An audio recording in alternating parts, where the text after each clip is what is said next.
Bienvenue à vous dans Au quotidien, la suite ce soir avec Laure Girard pour m'accompagner. Rebonsoir Laure Girard. Ravie d'être avec vous. Et l'inénarrable Alain Moreau. Bonsoir cher Alain. C'est trop. Ouais, si, on va s'intéresser ce soir à l'une des histoires que tu traites dans ton best-seller, Les grandes affaires criminelles de la Sarthe, celle du crime de Gênes le Gandelin qui se déroula le 22 décembre 1911. Tout commence à 9h du matin. Et oui. Effectivement, il y a des clients qui arrivent à l'épicerie café. À l'époque, toutes les épiceries faisaient café. Monsieur Contrel. Alors, la clochette fixée sur la porte a beau teinter. Les deux premières dames qui arrivent, elles attendent. Personne ne descend, personne ne vient. Alors, elles appellent. Personne ne vient toujours. Et donc, mu à la fois par la curiosité et puis par un petit sentiment d'angoisse quand même, parce qu'ils ont remarqué aussi qu'un carreau de la porte était brisé. Ah. Et puis, au milieu de la pièce, il y a un tiroir qui est resté grand ouvert. Ça paraît incongru, ça paraît bizarre. Donc, ni une ni deux, on rentre. Les deux montent l'escalier et vont voir un peu dans les appartements privés ce qui peut se passer. Alors, elles arrivent dans le haut et là, elles voient que c'est le bazar. Il y a des draps partout, il y a des couvertures tire-bouchonnées. Et qu'est-ce qu'elles voient? Elles voient du sang. Il y a du sang plein une couverture. Du coup, elles redescendent précipitamment. Et puis, évidemment, elles vont donner l'alerte. Elles sortent dans la rue, elles appellent. Et il y a évidemment des gens qui arrivent, et il y a un maçon. Alors ce maçon, M. Isidore Louveau, qui se précipite et qui découvre, caché par un amoncellement de couvertures, le corps d'Eugénie Contrel, âgée de 18 ans, puis celui de son père qui a été massacré dans son lit. Je vous passe les détails du massacre. Massacré à coups de marteau. C'est déjà pas mal en ce vendredi soir. Oui. Alors Eugénie Contrel, elle est toujours vivante. Oui, alors on va s'apercevoir qu'Eugénie Contrel, elle est gravement blessée, mais elle est vivante. Donc ça, c'est sa fille. Et on va réussir à la sauver. Alors, Monsieur Contrel exploitait son commerce avec l'aide de sa fille. Et évidemment, l'affaire commence à ce moment-là et l'enquête commence aussitôt, bien sûr. Alors, l'enquête s'annonce un peu ardue parce que Eugénie a une amnésie totale par rapport à ce qui s'est passé. Et puis on tâtonne un peu, on n'arrive pas trop à trouver. Pourtant, on a l'arme du crime déjà sur le lieu, on la retrouve. Oui, l'arme du crime, c'est un marteau, comme je vous disais, qui a été volé juste avant. Chez un commerçant du village. Mais il y a un petit détail puisque le meurtrier aurait pris un petit coup d'eau de vie avant de repartir. Alors, le meurtrier, effectivement, il a massacré le brave homme dans son lit et tout prouve qu'il l'a massacré dans son sommeil. Il n'y a pas eu un geste de défense d'esquisser. Par contre, sa fille a entendu, évidemment, et donc elle est arrivée et elle est tombée sur le meurtrier qui, à son tour, l'a frappé à coups de marteau. Mais comme elle était debout, dit le docteur légiste, elle a réussi, les coups étaient moins durs, voilà. Et c'est comme ça qu'elle a survécu, en fait. Elle s'est défendue, quoi. Elle ne s'est pas vraiment défendue, elle a essayé de se protéger, mais elle a amorti un peu, puis elle s'en est sortie quand même. Donc, une enquête qui n'avance pas de manière notoire pendant une quinzaine de jours. Oui. C'est compliqué pour les fêtes parce que tout le monde est méfiant, s'inquiète de la situation.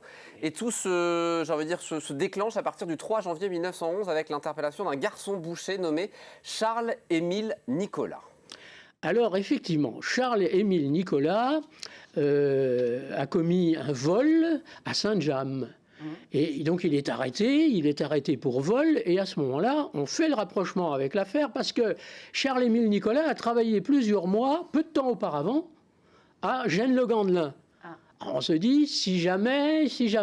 Et puis, les gendarmes commencent l'enquête et ils s'aperçoivent, avant même de l'arrêter, que Nicolas a dépensé beaucoup d'argent au Mans.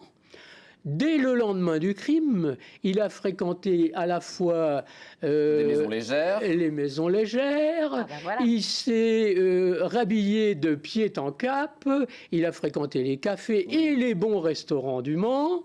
Enfin, il paraissait... Amis, ouais. Alors, renseignement pris, il avait, la veille du crime, pas un sou. Au point qu'il dormait dans un grenier. C'est pas bien malin, quand même. C'est pas très malin, mais vous savez... Tout l'incrimine, clairement. Pardon ? Tout l'incrimine. Tout l'incrimine. À ça, on se dit que ça ne peut être que lui. Alors, on va l'arrêter. Et puis, l'enquête va progresser. On trouve des témoins qui disent qu'effectivement, ils ont aperçu un personnage de sa stature qui essayait de se camoufler la veille du crime autour d'Eugène Le Gandelin. Enfin, on a évidemment... voilà. Et ça semble absolument certain, c'est très mauvais pour lui. Et vous savez qu'à l'époque, pour un double crime, même si l'une des personnes a survécu, la guillotine n'est pas loin, c'est la peine capitale. Hein. La plupart du temps, c'est la peine capitale. Puis alors là, en plus, l'affaire paraît pliée parce que le mobile crapuleux s'ajoute à l'horreur des faits. Vous voyez ? Donc, ça semble plus faire de doute. Mais il y a un mais, car le procès va avoir lieu le 1er octobre de cette même année, 1911. Et là, on le racontera dans le prochain rendez-vous, mais il va y avoir quelques rebondissements. Il va y avoir quelques rebondissements, mais avant ça, on va trouver d'autres preuves. Hein. Tout paraît plié, vraiment, le jour du procès, tout paraît plié.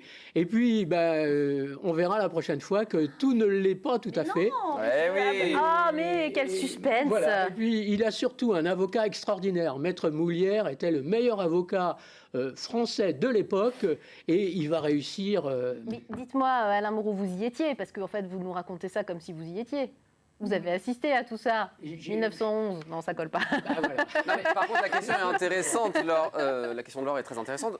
D'où tu as toutes ces informations-là, notamment qu'on trouve dans les grandes affaires criminelles de la Sarthe. Les journaux de l'époque, c'est les bonnes feuilles de la presse de l'époque. Les journaux de l'époque, et puis les dossiers existent. Hein. Il suffit d'aller les consulter, tout simplement, au greffe du tribunal. Ou de lire les ouvrages d'Alain Moreau. Voilà, les grandes affaires criminelles. On peut plus se procurer d'ailleurs. Deux solutions. Voilà, on peut plus se le procurer. Épuisé. Voilà. Soit vous trouvez les grandes affaires criminelles de la Sarthe, soit vous attendez 2 semaines. Vendredi dans 2 semaines, ça fait quelques dodos, ça fait 14 dodos. Ça fait 14 dodos, ça va être C'est ce dur. qu'on dit aux enfants pour avoir la suite de l'histoire. Tout ce qui s'est passé, les rebondissements incroyables qui se sont passés pendant le procès. Pressé de le savoir, donc il faudra être avec nous d'ici à 15 jours. Un petit point sur le programme de ce soir. Ce qui vous attend dans un instant, un documentaire, l'épopée Bugatti. Ça va te parler à Alain, qui va évoquer la vie, l'histoire et l'œuvre d'Ettore Bugatti à l'aide d'archives et de documents inédits. Et puis à 20h, Musica Classica. Diana Higby reçoit ce soir Lucienne Renaudin-Vary, la trompettiste. Exactement. Un petit extrait avant de se quitter. Oh oui. On est un peu en retard, mais c'est pas grave, allons-y. Avec Philippe Duchemin au piano.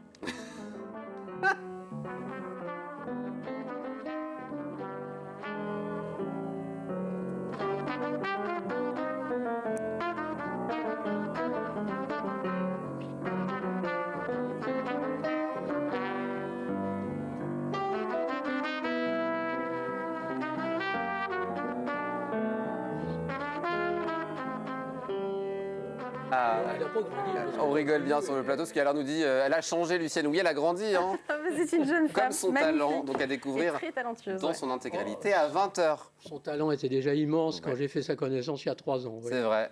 Mais ton talent est immense aussi, Alain. Oh, merci. Allez, très bon week-end à vous. Ça fait du bien de se dire des gentillesses en cette période. Ça ne fait pas faire de mal en tout cas.